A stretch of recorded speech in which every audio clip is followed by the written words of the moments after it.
You have got to be kidding me. First Contact Specialist Zixtal muttered, mandibles clicking in irritation as XE stared at the ancient warning carved into the crystalline surface of Pluto's largest moon. Another one? That makes 17 so far, confirmed research lead Critique, their bioluminescent patches pulsing with excitement as they captured another high-resolution scan, all with essentially the same message. Danger, do not disturb the sleeping giants of the third planet. And variations of seriously we mean it, and this is not a drill, added junior researcher Miko, her tentacles wrapping around her data pad as she scrolled through their findings. Don't forget my personal favorite from the Mars ruins. Look, we're not joking.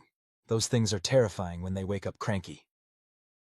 The three alien researchers huddled in their environmental suits, surrounded by the sterile whiteness of Charon's frozen surface. Their small research vessel hung in the void above them, its sensors continuing to map the entire Kuiper belt for more ancient artifacts. So let me get this straight, Zixtal said, pacing back and forth and leaving precise geometric patterns in the frost. Multiple advanced civilizations, spanning what appears to be at least several million years, all left warnings about Earth, about the humans, who have been in their electronic age for less than 2 centuries and haven't even established a permanent presence beyond their own moon. Critique added helpfully. Exactly. Zixtal threw all 4 arms up in exasperation. It makes no sense. They're practically infants in terms of technological development.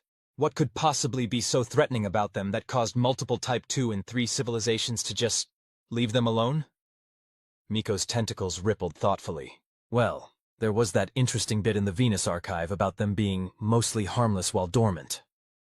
Yes, followed by 17 exclamation marks and what appears to be the equivalent of, but holy quantum fluctuations, you do not want to see them when they're properly motivated, Critic chittered.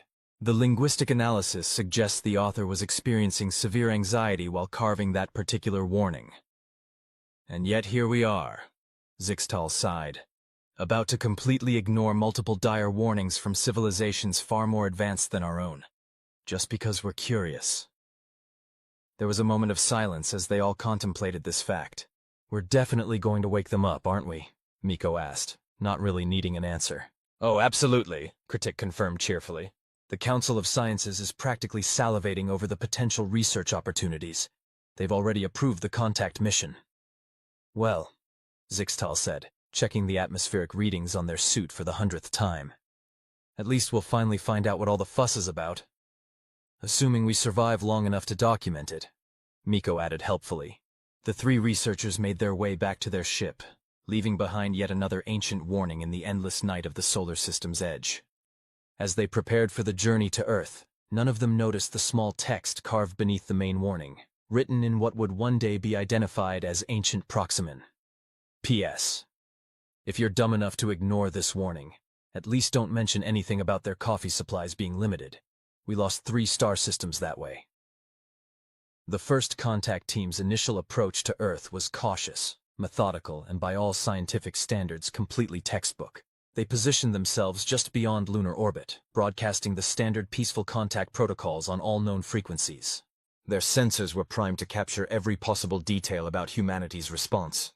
What they got instead was a series of increasingly enthusiastic messages from something called Twitter and Reddit. Countless amateur astronomical photographs, and what appeared to be millions of humans instantly creating something called memes about the situation. Are they making jokes about First Contact? Zixtal asked incredulously, watching the data stream in. I believe they are. Critic confirmed, their bioluminescence flickering in confusion. And if I'm interpreting this correctly, at least 30% of their population is suggesting we come down and fight them IRL? What's IRL? Miko asked, her tentacles tangled in confusion. In real life, supplied their AI translator. Though I should note that many of these challenges appear to be non-serious in nature. They seem to be engaging in something called shit-posting. Language, Zixtal admonished the AI. No, that's the actual term, the AI insisted.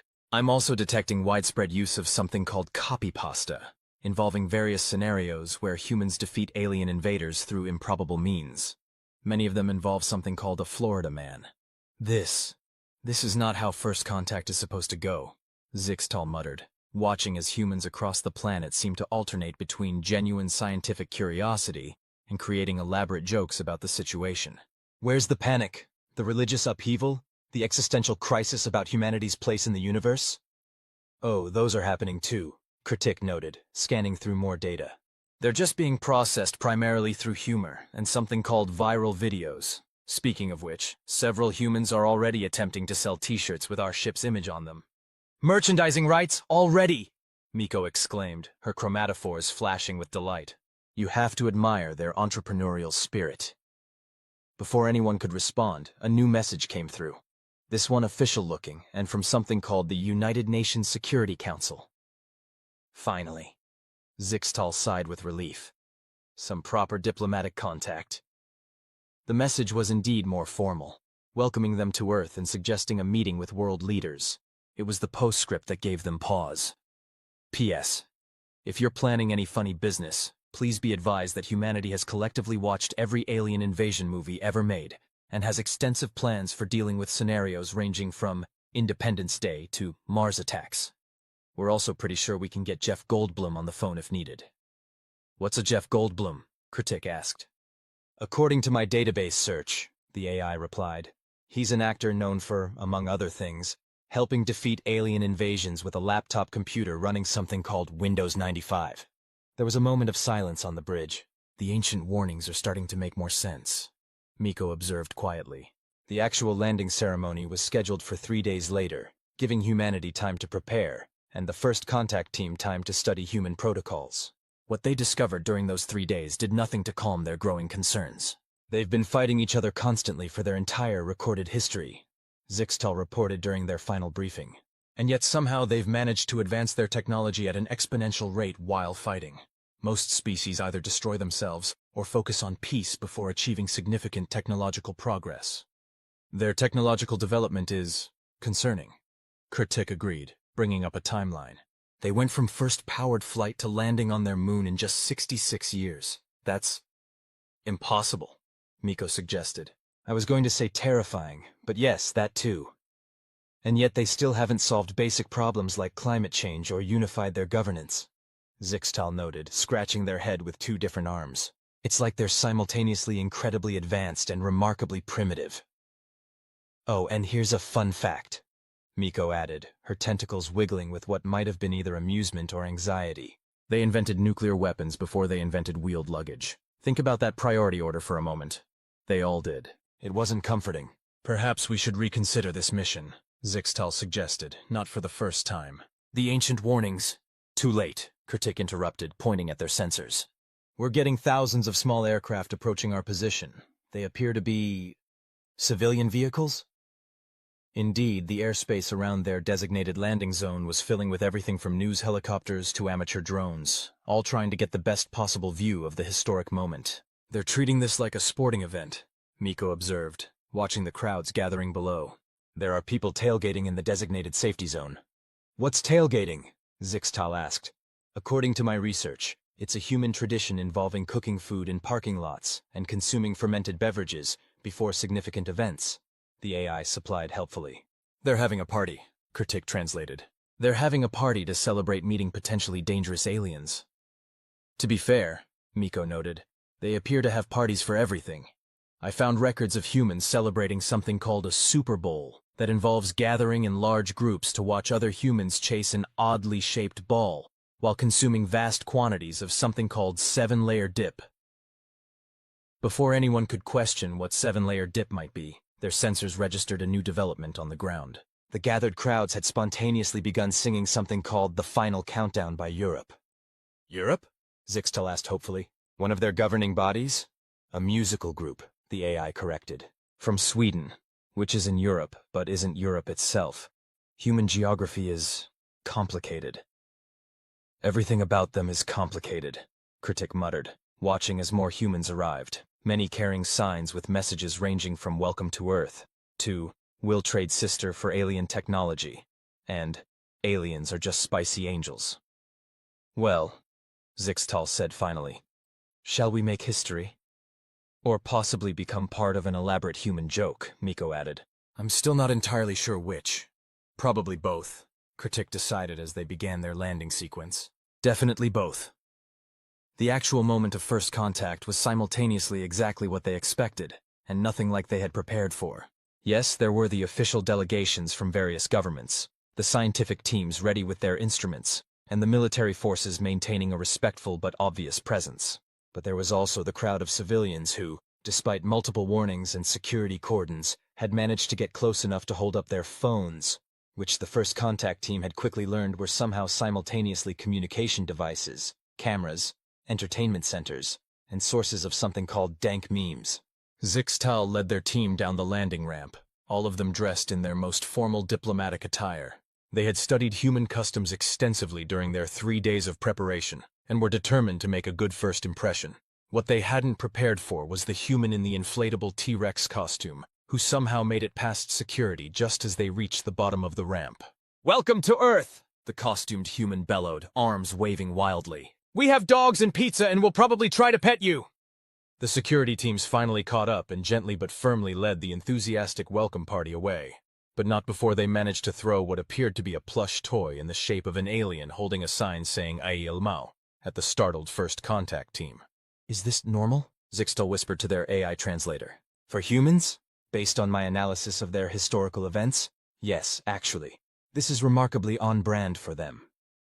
The official welcoming ceremony proceeded more or less according to protocol after that, though the first contact team couldn't help but notice that several of the world leaders seemed to be trying very hard not to laugh at the T-Rex incident.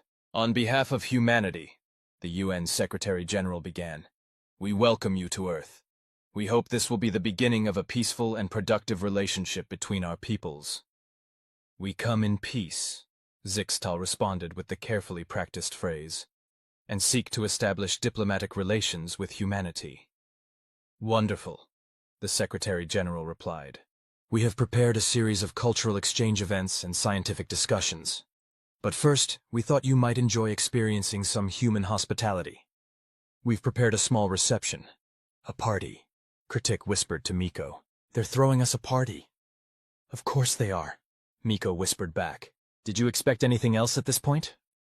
The reception turned out to be both formal and surprisingly casual, with diplomatic discussions happening alongside what appeared to be an impromptu dance contest after someone introduced the alien visitors to something called the Cha-Cha slide. "Your species is fascinating," Zixtal told one of the human scientists later, after they had been convinced to try something called pizza, which they had to admit was remarkably good. "You've faced countless global challenges, yet you maintain this incredible capacity for joy and celebration." "Oh, that's because we're all slightly insane," the scientist replied cheerfully. "Did you know we used to think radioactive elements were healthy? We put them in everything from watch faces to medicine. We literally had to learn the hard way that glowing in the dark wasn't a good thing." "That's horrifying," Zixtal said. "Yeah, we do that a lot," the scientist agreed. "Find something new, immediately try to either eat it, fight it, or turn it into a consumer product. Sometimes all three. But hey, we're still here, and now we're having pizza with aliens. Speaking of which, want to try it with pineapple? It's controversially delicious." Before Zixtal could respond, there was a commotion near the buffet table. Kartik had discovered coffee. "This is amazing!" the normally reserved researcher was announcing to anyone who would listen, their bioluminescent patches practically strobing with excitement. "You just drink this whenever you want?" "Oh no," Miko muttered, watching as Kritik accepted their fourth cup. "Should we stop them?" "Probably," Zixtal agreed. "But I'm kind of curious to see what happens." What happened turned out to be Kritik spending the next 2 hours explaining their entire theory of quantum mechanics to increasingly amused human scientists, using only interpretive dance and elaborate hand gestures. "Your friend seems to be enjoying themselves," the human scientist observed, watching as Kritik attempted to demonstrate string theory, using a party streamer and 3 appetizers. "Yes," Zixtal agreed, "though I'm starting to understand some of those ancient warnings about your beverages." "Oh, that's nothing," the scientist laughed. "Wait until they try energy drinks." The following weeks were a blur of diplomatic meetings, scientific exchanges, and what the humans called cultural integration. The first contact team learned several important things during this time. 1. Humans had an unprecedented ability to adapt to new situations, primarily by making jokes about them. 2. Despite all their warnings about taking things slowly, humans were already designing t-shirts with Kritik's face on them, from the infamous coffee incident, with slogans like "Mood before space coffee" and "Aliens need their space Java too," 3. Most importantly, they learned why all those ancient civilizations had left warnings about not waking humanity up. It wasn't because humans were particularly warlike, though they were. It wasn't because they were technologically dangerous, though they definitely were, in an endearingly haphazard way. No, it was because once humanity knew for certain they weren't alone in the universe, they became unstoppable. Within 6 months of first contact, humans had developed 15 different universal translator apps, 3 of which actually worked. Started an interplanetary food truck business. Convinced Critique to start a TikTok channel about alien science. It went viral. Begun work on faster-than-light travel, mostly out of spite because someone on Twitter said it was impossible. Created at least 6 new sports combining alien and human athletic traditions. Established the first interstellar meme exchange program. Started planning the first human-alien K-pop group. They're not sleeping giants, Zixtal realized one day, watching as humanity enthusiastically embraced their place in the galactic community with all the subtlety of a supernova. They were never sleeping. They were just waiting for a reason to really get started. Is that good or bad? Miko asked, her tentacles busy helping her craft the perfect response to something called a Reddit thread about alien cuisine. Both? Critique suggested, still slightly buzzing from their latest coffee experiment. Neither? Does it matter? They're letting me try something called a monster energy drink next week.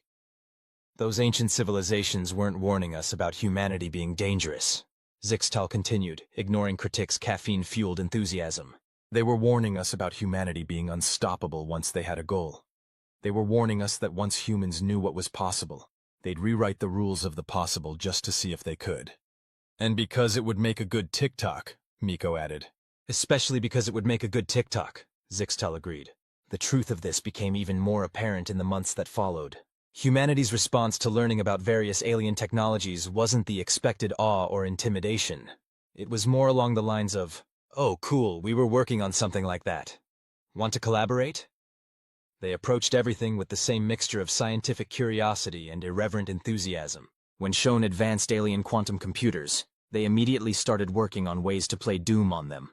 When introduced to sophisticated alien meditation techniques, they created space yoga fusion classes. Their response to learning about alien cuisine was to immediately start a series of interstellar food fusion restaurants, leading to dishes like quantum quesadillas and nebula noodles.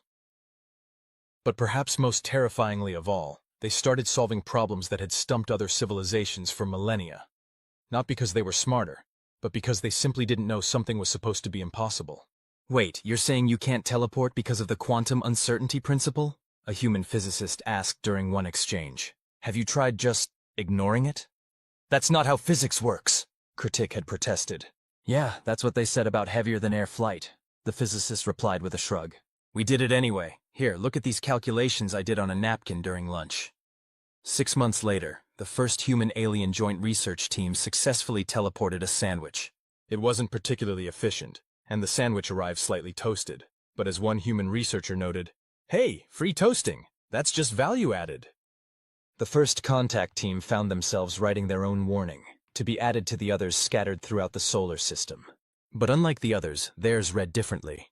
Warning to future explorers. The beings of the third planet are awake now. They have dogs and pizza and TikTok and an unlimited supply of coffee.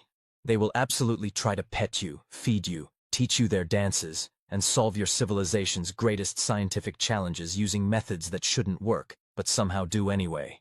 They will make memes about your most serious cultural traditions and turn your ancient mysteries into trending hashtags. And worst of all, you're probably going to love it. P.S. Yes, they're still putting pineapple on pizza. No, they won't stop. We've tried. As Zixtal finished carving the warning into a particularly picturesque asteroid, they couldn't help but smile. The older civilizations had been right to leave warnings, but they'd been wrong about one crucial thing. Humanity wasn't a threat to be avoided. They were a force of chaos and creativity to be embraced, even if that embrace came with a side of bad puns and viral videos. Hey Zixtal! Critique called from their ship. The humans want to know if we're up for something called karaoke night. They say it's a crucial diplomatic tradition. Is it really? Zixtal asked suspiciously. Probably not, Miko replied, her tentacles already styling themselves for the occasion. But it's going to be fun anyway. And that, perhaps, was humanity's greatest weapon all along. Not their technology, or their determination, or even their ability to adapt. but their unshakable conviction that every moment, even first contact with alien civilizations, was an opportunity to have fun, make friends, and possibly create some really great content for their social media followers.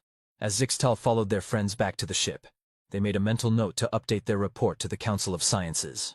The report would read simply, "The ancient warnings were right. Humanity changes everything they touch.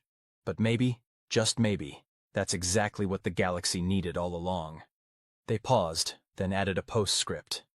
"Also, we're going to need more coffee. Much more coffee." Years later, when new alien species discovered the warnings about Earth, they found them much changed. The dire warnings of old were still there, but they were now accompanied by tourist reviews, restaurant recommendations, and enthusiastic testimonials about humanity's hospitality. And if those new visitors looked carefully, they might notice something else. The galaxy was a lot more interesting, a lot more connected, and a lot more fun than it had been before humanity woke up and joined the party. As for the First Contact team, well, Critique's TikTok channel hit 1 billion followers across 3 galaxies. Miko opened the first combination alien-human fusion restaurant in space, specializing in quantum comfort food. And Zixtal wrote a best-selling book titled, "How to Train Your Human. They Will Actually Train You Instead, but That's Okay." And somewhere in the vast expanse of space, the ancient civilizations that left those original warnings were probably watching it all unfold, shaking their heads in amused disbelief as humanity did exactly what they'd feared, changed everything. Just not in the way anyone had expected. 5 years later. And that's how humans revolutionized galactic transportation, by applying the principles of yeet. Critique explained to their utterly baffled audience at the annual Galactic Sciences Conference. Their bioluminescent patches were pulsing with barely contained excitement, fueled by their 6th espresso of the morning. In the audience, Zixtal buried their face in all 4 hands while Miko's tentacles wiggled with suppressed laughter. After 5 years of regular exposure to humans, they'd gotten used to this sort of thing. But that violates at least 3 fundamental laws of physics, protested one of the older scientists, their crystalline structure vibrating with indignation. Yeah, agreed the human engineer standing next to Critique on stage, casually sipping from a cup that read, "Math is just spicy philosophy." That's what makes it fun. Want to see the TikTok where we figured it out? The conference hall erupted into chaos, which was pretty much standard for any presentation involving human scientific methods these days. Later, during the reception, because humans had successfully convinced the galactic community that all scientific conferences needed an after-party, Zixtal found themselves cornered by a group of newly arrived alien researchers. "Is it true?" one of them asked, their atmospheric membrane quivering with curiosity. "Did humans really solve the Gezgtal equation by, what's the term, vibing with it?" "Sort of," Zixtal admitted. Though to be fair, they also used something called interpretive dance, and a truly concerning amount of energy drinks. The solution came to them at 3 a.m. while they were trying to teach our quantum computers to run something called Minecraft. But it worked. It did, Zixtal agreed. That's the thing about humans. Their methods seem insane, but they get results. Last week they solved a millennium-old mathematical proof while trying to optimize their pizza delivery routes. Across the room, Miko was holding court at her newest restaurant branch, explaining to a fascinated group of aliens how she'd combined traditional Proximan cuisine with something humans called comfort food. The secret, she was saying, her tentacles expertly plating what looked like a cosmic hybrid of mac and cheese and quantum-shifted molecular gastronomy, is not thinking too hard about why it shouldn't work. That's what I learned from humans. Sometimes you just have to try something ridiculous and see what happens. Meanwhile, Critique's latest TikTok was going viral across 3 spiral arms of the galaxy. It featured them explaining quantum entanglement, using only cat memes and interpretive dance, with a soundtrack that somehow merged classical music with something humans called dubstep. The comments section was filled with both serious scientific discourse and an unprecedented number of Space Cat Go Brr variations. You know what the real irony is? Zixtal mused to their original First Contact team as they watched the conference descend into what humans would call organized chaos. Those ancient warnings about not waking humanity, they're still finding new ones, and now humans are treating it like a galactic scavenger hunt. I heard they're making a reality show about it, Miko added. Last week they found one that just said, "Look, we tried to tell you," and turned it into a meme format. Speaking of shows, Critique interjected, their patches still flickering with caffeine-induced enthusiasm. Have you seen the latest ratings for So You Think You Can Dance, Intergalactic Edition? The episode where that Betelgeusian tried to breakdance was trending for weeks.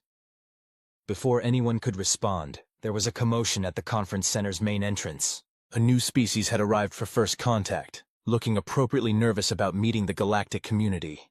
And there were the humans, already heading over with welcome bags that probably contained an unholy mixture of snacks from at least 12 different planets, along with what appeared to be custom-made "Welcome to the Galaxy" t-shirts. Should we warn them? Miko wondered, watching as the newcomers were swept up in humanity's enthusiastic welcome wagon. About what? Critic asked. The fact that humans will immediately try to teach them their TikTok dances? That they'll probably have a fusion restaurant featuring their cuisine within a week? That someone will definitely try to pet them? All of the above, Zixtal chuckled. But also about the fact that 5 years from now, they'll probably be standing right where we are, watching it happen to someone else, and wondering how their life turned into this beautiful chaos.